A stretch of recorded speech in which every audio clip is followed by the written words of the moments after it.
നിങ്ങൾക്ക് ഈ വീഡിയോ ഇഷ്ടമായെങ്കിൽ എൻ്റെ ഈ ചാനൽ സബ്സ്ക്രൈബ് ചെയ്യുക. അതിനോടൊപ്പം തന്നെ തൊട്ടടുത്തുള്ള ബെല്ലൈക്കൺ കൂടി പ്രസ് ചെയ്തിട്ടുണ്ടെങ്കിൽ ഞാൻ അപ്ലോഡ് ചെയ്യുന്ന വീഡിയോസ് എല്ലാം നിങ്ങൾക്ക് നോട്ടിഫിക്കേഷനായിട്ട് കിട്ടുന്നതാണ്. ഹായ് ഫ്രണ്ട്സ്, അസ്സലാമു അലൈക്കും. Welcome back to Faihas media. ഇന്ന് ഞാൻ നിങ്ങൾക്ക് വേണ്ടി പരിചയപ്പെടുത്താൻ പോകുന്നത് ഈസി ആയിട്ട് ഉണ്ടാക്കിയെടുക്കാൻ പറ്റുന്ന ഒരു സ്നാക്കിൻ്റെ റെസിപ്പിയാണ്. ഇത് ഞാൻ ഉണ്ടാക്കിയെടുത്തിട്ടുള്ളത് അയലമീൻ വെച്ചിട്ടാണ്. നല്ലൊരു ടേസ്റ്റി ആയിട്ടുള്ളൊരു ഫിഷ് ബോളാണിത്. അപ്പോൾ നിങ്ങളെല്ലാവരും ഇത് ട്രൈ ചെയ്ത് നോക്കുക. വളരെ പെട്ടെന്ന് തന്നെ നമുക്കിത് തയ്യാറാക്കിയെടുക്കാൻ പറ്റും. അപ്പോൾ നിങ്ങളെല്ലാവരും ഇത് ട്രൈ ചെയ്ത് നോക്കുക. അപ്പോൾ നമുക്ക് എങ്ങനെ ഈ ടേസ്റ്റി ആയിട്ടുള്ള ഫിഷ് ബോൾ തയ്യാറാക്കിയെടുക്കാമെന്ന് നോക്കാം. അപ്പോൾ നമ്മുടെ ഫിഷ് ബോൾ ഉണ്ടാക്കിയെടുക്കാൻ വേണ്ടിയിട്ട് ഞാൻ ആദ്യം ഒരു പാൻ വെച്ചിട്ട് അതിലൊരു 2 ടേബിൾ സ്പൂൺ വെളിച്ചെണ്ണ ഒഴിച്ചിട്ടുണ്ട്. ഞാൻ വെളിച്ചെണ്ണയാണ് എടുത്തിട്ടുള്ളത്. അതിലേക്ക് ഒരു 1/4 ടീസ്പൂണോളം പെരിഞ്ജീരകം ചേർക്കാം. അതൊന്ന് ചെറുതായിട്ടൊന്ന് മൂത്ത് വരുമ്പോൾ ഞാനിപ്പോൾ 2 മീഡിയം സൈസിലുള്ള സവാള ചെറുതാക്കി കൊത്തി അരിഞ്ഞിട്ടുള്ളതാണ്. അതുകൂടെ ചേർത്തിട്ട് നന്നായിട്ടൊന്ന് വഴറ്റിയെടുക്കാം.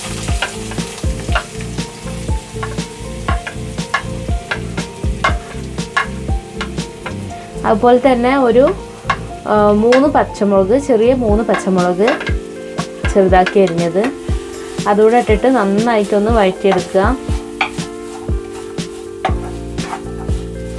നല്ലൊരു ബ്രൗൺ കളർ ആവുന്നവരെക്കും നന്നായിട്ട് വഴറ്റിയെടുക്കുക. ഇത് പെട്ടെന്ന് തന്നെ ഒന്ന് വഴന്ന് കിട്ടാൻ വേണ്ടിയിട്ട്, പെട്ടെന്ന് തന്നെ ഒന്ന് വാടി കിട്ടാൻ വേണ്ടിയിട്ട് ഞാനിതിലേക്ക് കുറച്ച് ഉപ്പ് ചേർക്കുന്നുണ്ട്. അപ്പോൾ സവാള ഏകദേശം ഒന്ന് വാടി വന്നിട്ടുണ്ട്. അപ്പോൾ ഞാനിതിലേക്ക് 1 table spoon ginger garlic paste ചേർക്കുന്നുണ്ട്. അപ്പോൾ ഈ ജിഞ്ചർ ഗാർലിക് പേസ്റ്റ് സ്റ്റോർ ചെയ്ത് വെക്കേണ്ട ഒരു വീഡിയോ ഞാനിതിന് മുന്നേ അപ്ലോഡ് ചെയ്തിട്ടുണ്ട്. ഒരു 6 മന്ത് വരെയൊക്കെ കേടുവരാതെ സൂക്ഷിക്കുന്ന ഒരു വീഡിയോ. അപ്പോൾ അത് വീഡിയോ ആവശ്യമുള്ളവർ ഞാനിതിൻ്റെ ലിങ്ക് ഡിസ്ക്രിപ്ഷൻ ബോക്സിൽ കൊടുക്കുന്നുണ്ട്. അപ്പോൾ കാണാത്തവരുണ്ടെങ്കിൽ കാണുക. ഇത് ഒരുപാട് കാലം നമുക്ക് ഇങ്ങനെ സ്റ്റോർ ചെയ്ത് സൂക്ഷിക്കാൻ പറ്റും, കളറൊന്നും ചേഞ്ച് ആവാതെ തന്നെ. ഇനി ഇതിലൂടെ ചേർത്ത് നന്നായിട്ടൊന്ന് വഴറ്റിയെടുക്കാം.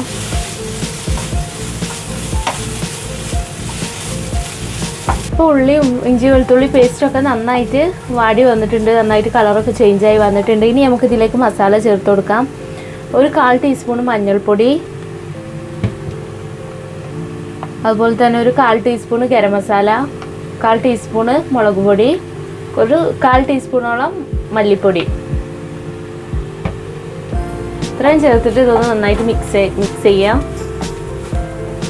ഇനി അടുത്തതായിട്ട് ഇതിലേക്ക് ചേർക്കാൻ പോകുന്നത് ഫിഷാണ്. ഇത് അയല മീനാണ്. അതൊരു മീഡിയം സൈസിലുള്ള 2 അയല ഉപ്പും മഞ്ഞൾപ്പൊടി ഇട്ടിട്ട് വേവിച്ചിട്ട് മുള്ളൊക്കെ കളഞ്ഞിട്ട് നന്നായിട്ടൊന്നിങ്ങനെ കൈ വെച്ചൊന്ന് പൊടിച്ചെടുത്തിട്ടുള്ളതാണ്.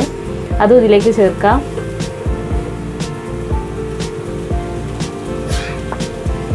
അപ്പോൾ ഇനി ഉപ്പ് ചേർക്കുമ്പോൾ നോക്കിയിട്ട് ചേർക്കുക. കാരണം ഈ ഉപ്പും മഞ്ഞൾപ്പൊടി ഇട്ടിട്ടാണല്ലോ മീൻ വേവിച്ചിട്ടുള്ളത്.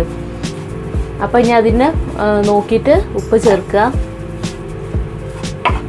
ഒരു 1/4 ടീസ്പൂൺ പെപ്പർ പൗഡറും കൂടെ ചേർക്കുന്നുണ്ട്. ഇനി അടുത്തതായിട്ട് ഇതിലേക്ക് ഒരു മീഡിയം സൈസിലുള്ള പൊട്ടറ്റോ പുഴുങ്ങി നന്നായിട്ട് ഉടച്ച് വെച്ചിട്ടുള്ളതാണ്. അത് ഇതിലേക്ക് ചേർക്കാം.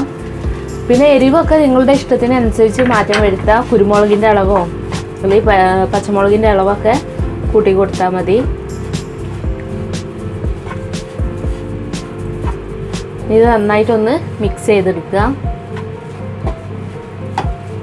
അതിനോടൊപ്പം തന്നെ കുറച്ച് മല്ലിയില അരിഞ്ഞതും കൂടെ ഇടാം.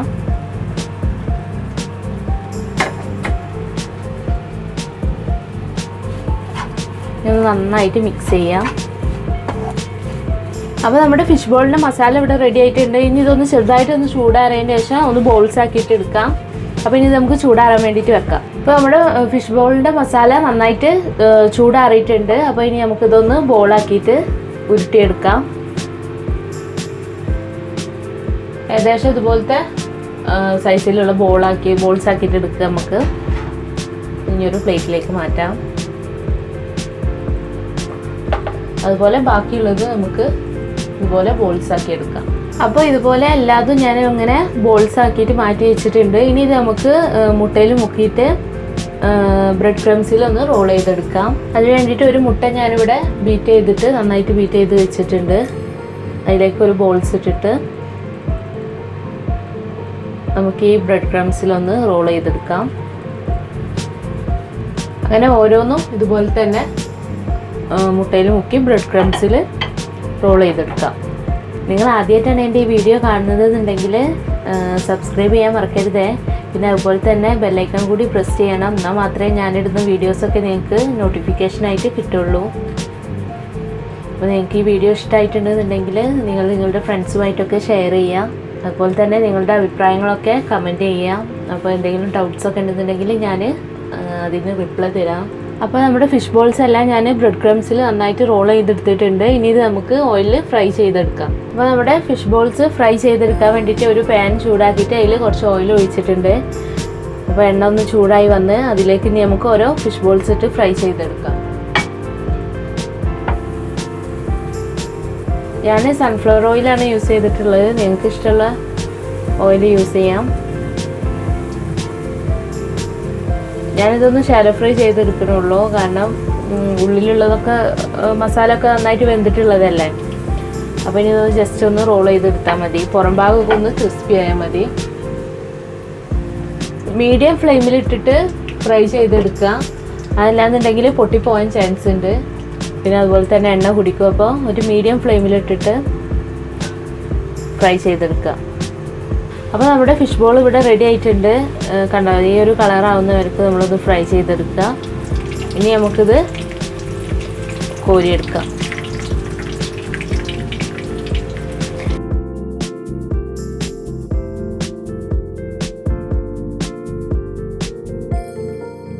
അപ്പോൾ നല്ല ടേസ്റ്റി ആയിട്ടുള്ള ഫിഷ് ബോൾ ഇവിടെ റെഡി ആയിട്ടുണ്ട്. ഞാനിതൊരു സെർവിങ് ഡിഷിലേക്ക് മാറ്റിയിട്ടുണ്ട്.